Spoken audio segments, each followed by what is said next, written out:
Salut les amis, j'espère que vous vous portez bien. Nous bénissons Dieu pour ce jour merveilleux qu'il nous a encore accordé. Profitez de la journée et soyez heureux. Alors, aujourd'hui, j'aimerais poursuivre notre épisode, notre série de partage sur Stop ta prière. Dans le premier épisode, je vous avais dit que il faut arrêter de prier, c'est le concept, c'est le thème principal. Et donc, au fur et à mesure, nous allons trouver des sous-thèmes pour argumenter, pour enrichir, afin de toujours développer notre connaissance. Alors, bienvenue sur cette chaîne Kingdom Harmony. Si c'est votre première fois, moi c'est Paul Béjean. Je suis un enfant de Dieu, un croyant. Je suis aussi un auto-entrepreneur. Donc, j'aime beaucoup le Seigneur et je vous aime aussi, évidemment. Et donc, je fais toujours ces genres de vidéos pour pouvoir vous apporter de l'encouragement, de la motivation, de l'énergie, pour que vous soyez positif, pour que vous restez toujours concentrés sur vos objectifs. Et donc, nous développons également les thèmes comme le mindset, l'entrepreneuriat, l'éducation, la connaissance. Voilà. Donc, si vous êtes nouveau sur la chaîne, abonnez-vous et activez la cloche de notification pour suivre toutes nos publications. Sur ce, allons sur le sujet. Alors aujourd'hui, j'aimerais qu'on entame la deuxième épisode de notre série Arrête ta prière. Pourquoi arrête ta prière? Je ne dis pas d'arrêter de prier. Nous devons prier. Daniel priait 3 fois par jour. On a vu que Daniel était excellent. Il était au-dessus des gens de son époque. Et il disait que Daniel avait un esprit supérieur. Donc je ne dis pas d'arrêter de prier. Mais je dis d'arrêter de prier dans un sens. C'est-à-dire, parfois nous prions trop et nous oublions d'agir, ou nous négligeons d'agir, ou nous négligeons de semer. Parce que tu peux beau prier, mais si tu n'as pas semé, tu ne vas rien moissonner. Donc là, c'est une question vraiment de vous encourager à semer, de vous encourager à passer à l'action. On doit prier, on doit beaucoup prier, mais il y a un temps pour tout. Un temps pour semer, un temps pour prier et un temps pour récolter. Voilà, donc aujourd'hui, j'aimerais qu'on puisse ensemble analyser cet aspect de la déclaration. Donc notre sujet aujourd'hui, c'est le pouvoir de la déclaration. Le pouvoir de la déclaration. Qu'est-ce qu'une déclaration? Une déclaration, c'est une publication que tu fais ouvertement de ta bouche, une affirmation que tu déclares personnellement ou publiquement pour un objectif. Alors, j'ai analysé, quand je vois la Genèse, nous voyons que Dieu, au commencement, Dieu n'a pas prié. Voilà, c'est là où nous voulons en venir. Il y a prié et il y a aussi déclaré. Et Dieu, lui, il aime plus déclarer que prier. Jésus a prié. Mais quand Jésus devait agir, donc Jésus, vous voyez la différence? La prière, c'est entre Dieu et toi. Tu pries dans ton lieu secret, tu pries avec les frères de manière collective. Mais quand il faut agir, il faut déclarer. Soit de manière individuelle ou avec les autres. Donc, Dieu, au commencement, dit que la lumière soit. Et dans le verset qui suit, la lumière fut. Et c'est comme ça que Dieu a créé tout ce qu'il a créé, les 6 jours que Dieu a pris pour créer. Il a toujours dit que ceci soit, que ceci soit, que ceci soit, et cela est devenu en réalité. Alors, Dieu veut nous montrer que dans notre relation avec lui, ce qui est plus important, c'est de reconnaître qui tu es et ensuite de déclarer. Aujourd'hui, beaucoup de gens, ils prient, mais ils n'ont pas de résultat. Pourquoi? Parce que Dieu voit qu'ils n'ont rien compris. Ils demandent quelque chose qu'ils ont déjà. Alors qu'il faut juste déclarer. Et la chose va s'accomplir. Et donc, de la même manière, Dieu veut être fier de nous. Dieu veut se réjouir du fait que nous comprenons comment il fonctionne, comment nous devons réussir. Parce qu'il nous a bénis. Quand nous sommes heureux, en bonne santé, et quand nous réussissons, quand la famille est heureuse, Dieu est content, Dieu est fier. Parce qu'il dit, waouh, mes enfants, vraiment, ils vivent dans ma gloire. Quand je les vois, je suis fier d'eux. Mais Quand de l'autre côté, quelqu'un est malade, souffrant, toujours inquiet, dans la dépression, dans l'amertume, dans la solitude, dans l'angoisse, dans le stress, Dieu n'est pas heureux. Pourquoi? Parce qu'il voit que son enfant-ci est en train de souffrir. Parce que cet enfant ignore qui il est. Voilà. Ce qui nous amène à deux exemples dans la Bible. Un jour, Jésus passait et un centurion romain est venu le voir et il lui dit, Seigneur, mon serviteur est malade dans la maison. Dis un mot et mon serviteur sera guéri. Ah. Les gens qui étaient autour de lui attendaient que ce centurion romain, un soldat romain, allait dire, Seigneur Jésus, viens chez moi. Mais il a dit non, Seigneur. Donc si nous comprenons bien la déclaration du centurion romain, il a déjà pris connaissance, il a déjà eu écho des actions de Jésus. Comment Jésus guérissait les gens. Comment Jésus pouvait dire à Bartimée, que veux-tu? Bartimée dit, je veux voir. Jésus lui dit, qu'il te soit fait selon ta foi.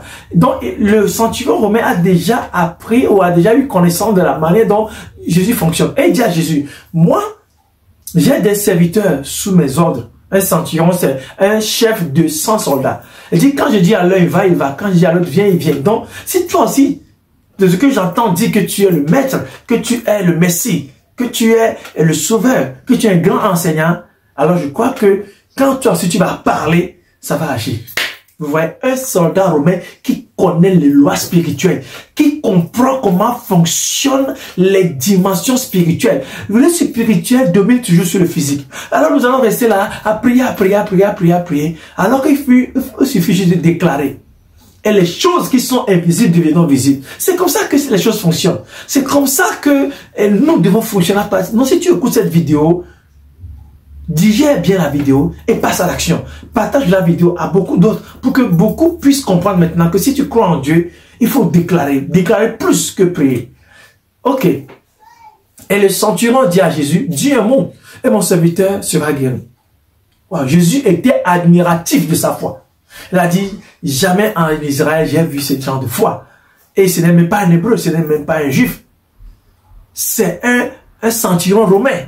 Peut-être il ne croyait même pas. Mais en fonction des déclarations, si tu as la foi, ce que tu déclares, peu importe que tu sois pratiquant, évangélique, croyant, pratiquant ou pas, si tu déclares quelque chose par la foi, ça s'accomplit. Quand il déclarait devant Jésus, dis un mot et mon serviteur sera guéri, il croyait à cette parole. Parce qu'il sait que son serviteur croyait en Jésus. Et donc, si Jésus peut guérir son serviteur, qu'est-ce qu'il y a de si difficile à croire en ce qu'il demande à Jésus? Et la Bible dit, quand Jésus était tellement admiratif de lui, son serviteur à la maison, à l'instant même où Jésus lui répond, va, ton serviteur sera guéri, ou ton serviteur est guéri. À l'heure là même, son serviteur s'est levé, guéri en bonne santé, et il a commencé même à travailler dans la maison avant que son maître, le centurion, le rentre. Donc tout ça pour nous dire que la déclaration n'a pas de distance. La puissance de Dieu veut se manifester dans la vie de ceux qui croient en lui et qui déclarent. Parce que c'est comme ça que Dieu lui-même a créé. Alors aujourd'hui, apprends à déclarer sur ta vie les choses positives. Déclare que tu veux devenir riche. Déclare que si tu es malade, déclare que tu es en bonne santé. Si tu souffres, déclare que non, finis la souffrance. J'en ai assez. Je passe à une autre dimension de ma vie. Et quand tu déclares, Dieu t'a déjà béni. La Bible dit, il nous a déjà bénis de toutes les bénédictions spirituelles en Jésus-Christ. Donc, on a déjà béni. Il faut juste maintenant convertir. Il faut juste transférer ta bénédiction qui est dans le lieu invisible dans le règne physique. Et voilà, tout simplement. Alléluia. Je prends encore un autre exemple. Il s'agit de la femme qui avait la perte de sang pendant 12 ans. Vous connaissez bien cette histoire. Et c'est merveilleux cette histoire. Mais est-ce que nous pouvons agir aujourd'hui comme cette femme? La Bible dit qu'elle a dépensé toute sa fortune chez les tradithérapeutes, chez les médecins et tout, mais elle n'a pas eu gain de cause. Et un jour où elle a appris que Jésus passait, elle a su que c'est son heure, où son histoire va changer. Alors, est-ce que tu discernes? Tu entends parler de Jésus, tu vas à l'église, tu as la Bible, mais tu ne discernes pas quand est-ce qu'il faut déclarer, quand est-ce que tu dois saisir, et la clé de ta destinée pour prospérer ou pour réussir ou pour être en bonne santé ou être heureux dans ta vie, dans ton foyer, dans ton mariage, dans ton couple.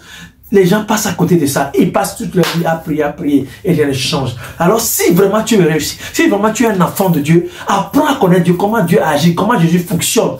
Et tu ne vas pas passer ta vie dans la misère, en étant un enfant de Dieu, en étant si riche, en étant une héritière ou un héritier du royaume de Dieu, et tu souffres. C'est parce que tu ignores qui tu es. Alors, à partir de cette vidéo, découvre qui tu es et passe à l'action par la déclaration et tu verras. Alors, la femme, ayant appris que Jésus passait, s'est approchée de la foule. Et la Bible nous dit, elle s'est dit en elle-même, personne n'était là. Quand elle s'est dit, ça veut dire elle s'est déclarée en elle-même. Quand je vais toucher le bord des vêtements de Jésus, je serai guéri. Et la Bible dit, quand elle a essayé de se faufiler parmi la foule, à l'instant où elle touchait les vêtements de Jésus, net, son hémorragie s'arrêta. Et Jésus m'a dit, quelqu'un m'a touché. Jésus, Pierre dit, mais maître, les gens te touchent. Et tu dis, quelqu'un m'a touché. Jésus dit, non, quelqu'un m'a touché spirituellement. Quelqu'un a percé le secret de la déclaration et la personne a agi. Les gens étaient là, Jésus prie pour nous, la foule tournait Jésus, beaucoup touchaient Jésus. Mais il n'était pas guéri. Voilà la révélation. Pourquoi beaucoup qui touchaient Jésus n'étaient pas guéris? Pourtant, ils étaient des malades. Ils souffraient de quelque chose. Pourquoi? Parce qu'ils n'ont pas déclaré à l'avant. Ils pensaient qu'ils souffraient Jésus. Malgré qu'ils touchaient Jésus, va leur poser les mains. Jésus va prier pour eux. Mais il y a au-delà. Dieu veut que nous puissions comprendre comment il agit. Donc cette femme a conçu en elle, elle a déclaré en elle-même. Waouh! Quand je vais toucher ce vêtement, à l'instant, je serai guéri. Et la Bible dit, à l'instant même, elle touche. Bam, elle est guérie. Et Jésus a dit, quelqu'un m'a touché.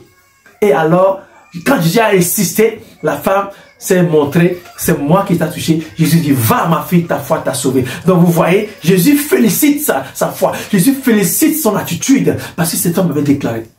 Beaucoup vont à l'église, ils rentrent bredus, ils ne reçoivent rien. Pourquoi? Parce que ils pensent que les pasteurs vont les toucher, vont prier pour eux, alors qu'eux-mêmes ne préparent pas le type de miracle qu'ils veulent avant de venir. Ils vont comme ça, comme ils vont faire des courses. Quand ils voient ci, ils prennent. Quand ils voient ça, ils prennent, alors qu'ils n'ont réellement pas besoin. Alors beaucoup viennent à l'église comme ça, juste pour prendre. Et ce qu'ils ont besoin, ils ne le discernent même pas, ils ne le disent même pas, ils passent au tout. Alors que, en venant à l'église, tu prépares ce que tu veux. Quand tu vas dans les croisades, quand tu vas voir les hommes de Dieu ont fait pour toi, tu vas même croire, déclare que cette prière aura d'importance, aura effet dans ta vie. Et ça s'accomplira. Le pouvoir de la déclaration. Aujourd'hui, je t'invite à activer le pouvoir de la déclaration dans ta vie. Et Jésus sera fier. Dieu sera fier de toi quand tu passes maintenant à cette dimension de déclarer pour que les choses qui n'existent pas viennent à l'existence. C'est comme ça que Dieu a fait depuis l'histoire des hommes que Dieu a appelés dans la Bible. Dieu les a enseignés à comprendre comment fonctionne le monde spirituel. C'est une question de déclaration. C'est ça. Alors, bien-aimés, je vous encourage. Passez à un autre niveau de votre foi. Si vous avez la foi, passez maintenant à l'étape de la déclaration. Déclarez et ça s'accomplira. Voilà ce que j'avais à partager avec vous aujourd'hui. Partagez la vidéo, likez, abonnez-vous, activez la cloche de notification pour ne rater aucune de nos prochaines publications parce que maintenant, nous allons passer à une vitesse supérieure. Nous allons passer à l'accélération pour rattraper les temps perdus, pour rattraper et récupérer ce qui nous a été volé. Alors, où que tu sois, si tu es malade, déclare que je suis en bonne santé et tu le seras. Je vous donne ce témoignage. 2020, au début de Covid, là, 2020, j'avais un mal de dents. Vous savez, quand vous avez mal aux dents, les douleurs sont atroces, ça vous paralyse. Mais je voudrais aller aux urgences. Je ne pouvais même pas parce que sont admis qu'aux urgences les cas extrêmes de Covid ou d'un cas vraiment compliqué. Et donc, j'avais de l'Ipan à la maison, je l'ai pris là la veille, mais non, le matin, la douleur, non, c'est empiré. Alors je me suis dit, c'est mon corps qui souffre de cette douleur des maux de dents. Mais mon âme, mon esprit ne souffre pas. Alors si l'esprit de Dieu habite en moi, alors je parle à mon esprit qui est en moi. Esprit, tu es en bonne santé. Alors agis sur mon corps qui est souffrant de cette douleur de maux de dents. Je vous dis, j'ai fait cette déclaration. C'était un matin. Jusqu'au soir, la douleur des dents est partie. Les maux de dents sont partis. Jusqu'à aujourd'hui, en 2023, je ne sens plus ces maux de dents. Pour vous dire que quand tu comprends qui tu es, et tu t'appuies sur ta foi, et tu déclares, ça s'accomplit. C'est comme ça que les choses, même le monde mystique, c'est comme ça qu'il fonctionne. Quand le sorcier dit que toi tu vas mourir ou je vais t'avoir, tu commences à avoir peur parce qu'il a fait une déclaration. Mais si toi, si tu es un enfant de Dieu, et tu dis, au nom de Jésus, tu ne mourras pas, parce que celui qui est en moi est plus fort que toi, est plus grand que toi, la peur va changer de camp.